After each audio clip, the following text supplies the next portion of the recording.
खुद को बदलने का सबसे सरल तरीका है उन जगहों पर चुप रहना जहां शब्दों से ज्यादा मौन की जरूरत होती है।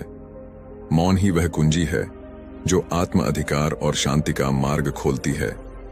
नमस्कार दोस्तों, स्वागत है आप सभी का आपके अपने चैनल बुद्ध। बिना किसी देरी के बढ़ते हैं आज की इस कहानी की ओर। बहुत समय पहले की बात है। मगध राज्य के एक छोटे से गांव में एक युवक रहता था जिसका नाम अंशुमान था। वह बहुत ही अधीर और गुस्सैल स्वभाव का था। छोटी छोटी बातों पर बहस करना और हर बात का उत्तर तुरंत देना उसकी आदत बन चुकी थी। धीरे धीरे उसके इस स्वभाव के कारण लोग उससे कतराने लगे। अंशुमान खुद भी इस बात को महसूस करता था कि उसका स्वभाव उसके जीवन में शांति और खुशियां लाने के बजाय तनाव और अकेलापन बढ़ा रहा है। लेकिन वह समझ नहीं पा रहा था कि उसे इस स्थिति से कैसे बाहर निकलना चाहिए। एक दिन उसने सुना कि पास के जंगल में भगवान बुद्ध का प्रवचन हो रहा है। बुद्ध के बारे में उसने बहुत कुछ सुन रखा था। उनकी करुणा, उनका ज्ञान और उनके द्वारा दी गई जीवन की शिक्षाएं। यह सुनकर अंशुमान ने सोचा, शायद मुझे मेरे सवालों के जवाब वहां मिल जाएं। वह जल्दी ही प्रवचन स्थल पर पहुंचा। वहां बड़ी भीड़ जमा थी। बुद्ध अपने सरल और स्पष्ट शब्दों में जीवन की गहराइयों को समझा रहे थे।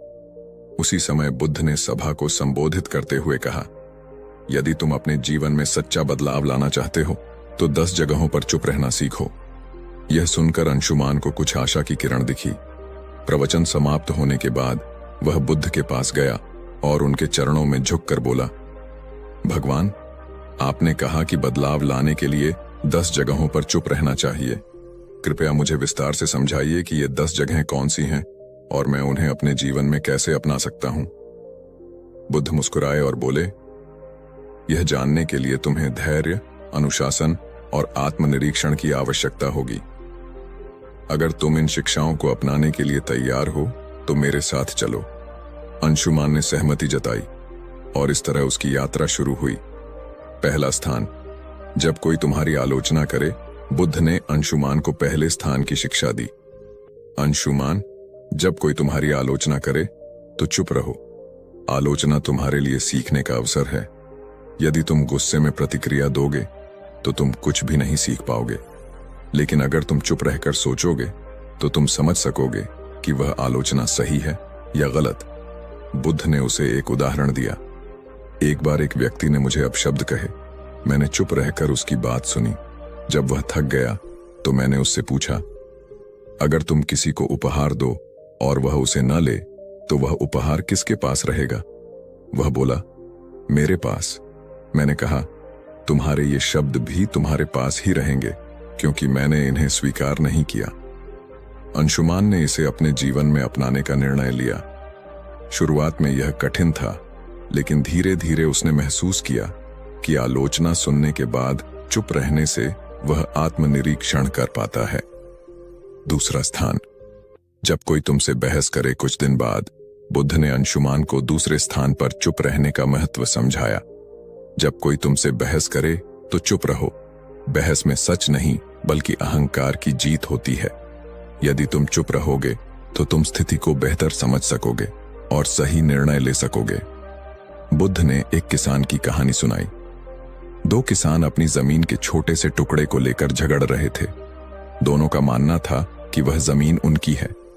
जब मैंने उनसे पूछा कि क्या उन्होंने जमीन अपने साथ लाई थी जब वे जन्मे थे या क्या वे इसे अपने साथ ले जाएंगे जब वे मरेंगे, तो वे चुप हो गए। इस शिक्षा ने अंशुमान को सिखाया कि बहस में पड़ने से बेहतर है चुप रहकर समाधान की ओर बढ़ा जाए। तीसरा स्थान, जब कोई गुस्से में हो। बुद्ध ने अंशुमान से कहा, गुस्सा आग की तरह है। यदि तुम इसमें घी डालोगे तो यह और भड़क जाएगा। इसलिए जब कोई गुस्से में हो तो चुप रहो। उसकी गुस्से की ऊर्जा खत्म हो जाएगी। इसके लिए उन्होंने एक कहानी सुनाई। एक राजा ने अपने मंत्री को गुस्से में फांसी की सजा सुनाई। मंत्री ने कुछ नहीं कहा। अगले दिन राजा को पछतावा हुआ और उसने मंत्री को माफ कर दिया। अगर मंत्री उस समय राजा से बहस करता तो शायद उसकी जान चली जाती।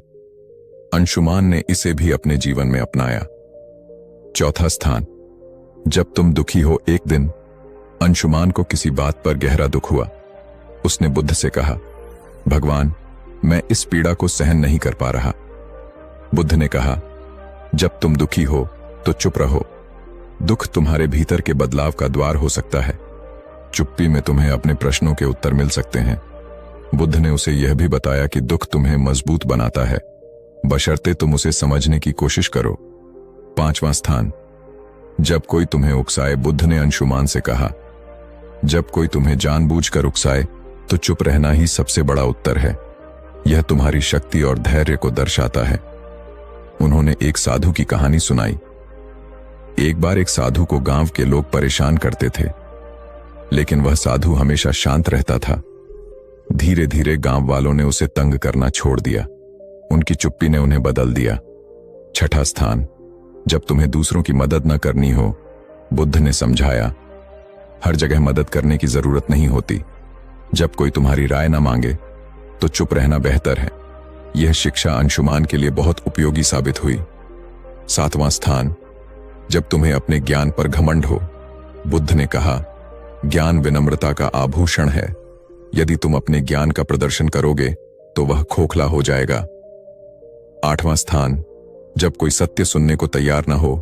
बुद्ध ने अंशुमान से कहा, सत्य का मूल्य तब तक नहीं होता जब तक उसे स्वीकार करने वाला तैयार न हो। ऐसे में तुम्हारे शब्द व्यर्थ होंगे और तुम केवल अपना समय और ऊर्जा खो दोगे। फिर उन्होंने विस्तार से बताया, जब तुम किसी को सत्य बताने की कोशिश करोगे लेकिन वह अपने भ्रम या अहंकार में डूबा होगा तो तुम्हारे शब्द उसे असहज कर देंगे। ऐसे समय में चुप रहना ही सबसे बड़ा उपाय है। सत्य का बीज तभी फलेगा जब जमीन तैयार हो। बुद्ध ने अंशुमान को एक कहानी सुनाई। एक राजा के दरबार में एक साधु आया और कहा, राजन, तुम्हारे निर्णय गलत हैं। राजा को यह सुनकर गुस्सा आ गया और उसने साधु को दरबार से बाहर फेंकने का आदेश दिया। साधु ने जाते जाते कहा, सत्य कहने का समय अभी नहीं आया। जब तुम्हारा मन इसे समझने के लिए तैयार होगा तब मैं लौटूंगा। वर्षों बाद राजा ने अपनी गलतियों से सीख ली और साधु को फिर से बुलाया। इस बार राजा ने न केवल साधु की बात सुनी बल्कि उसे अपने जीवन का मार्गदर्शक भी बनाया। बुद्ध ने अंशुमान को समझाया, सत्य का प्रभाव तभी होता है जब सुनने वाला उसे ग्रहण करने के लिए तैयार हो। 9वां स्थान, जब परिस्थितियां तुम्हारे नियंत्रण में न हो।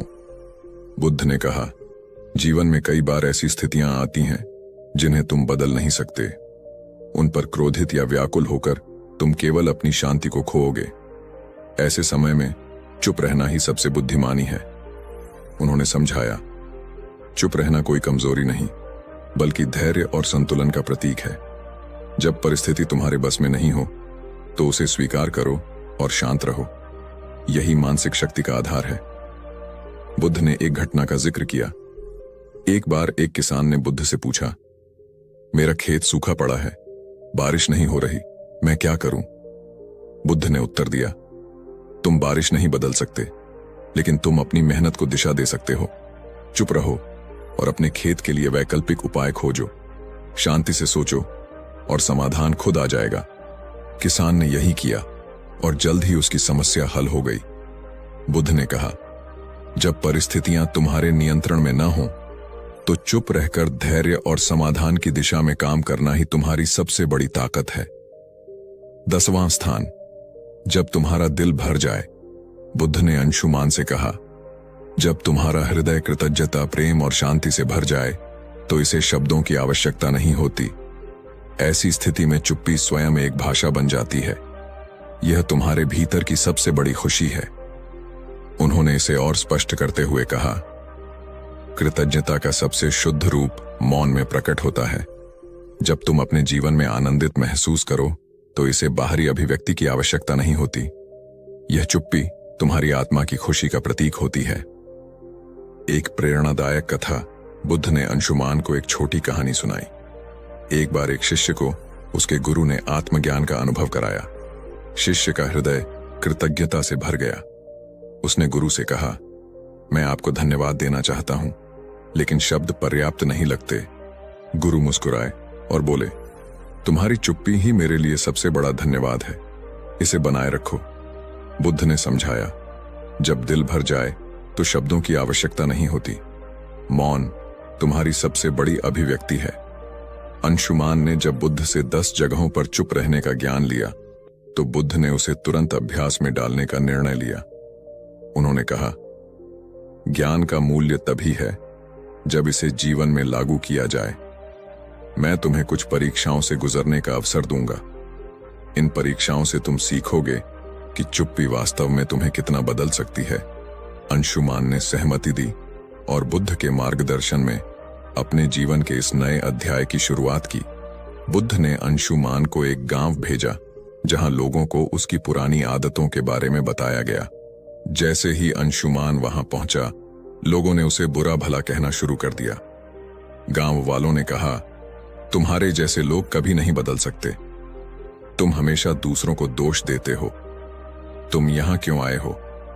अंशुमान का स्वभाव था कि वह तुरंत जवाब दे और खुद को सही साबित करे, लेकिन इस बार उसने बुद्ध का बताया पहला स्थान याद किया। जब कोई तुम्हारी आलोचना करे तो चुप रहो। वह शांत खड़ा रहा। धीरे धीरे गांव वाले थक गए और उसकी चुप्पी देखकर हैरान हो गए। उन्होंने महसूस किया कि वह बदल चुका है। अंशुमान बुद्ध के पास लौटा और कहा, भगवान, चुप रहना कठिन था, लेकिन इससे मुझे एक नई ऊर्जा मिली। बुद्ध मुस्कुराए और बोले, यही पहला कदम है। अब अगली परीक्षा के लिए तैयार हो जाओ। दूसरी परीक्षा।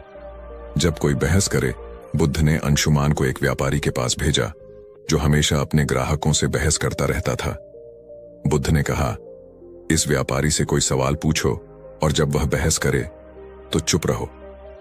अंशुमान व्यापारी के पास गया और पूछा, आपके सामान की कीमत इतनी अधिक क्यों है?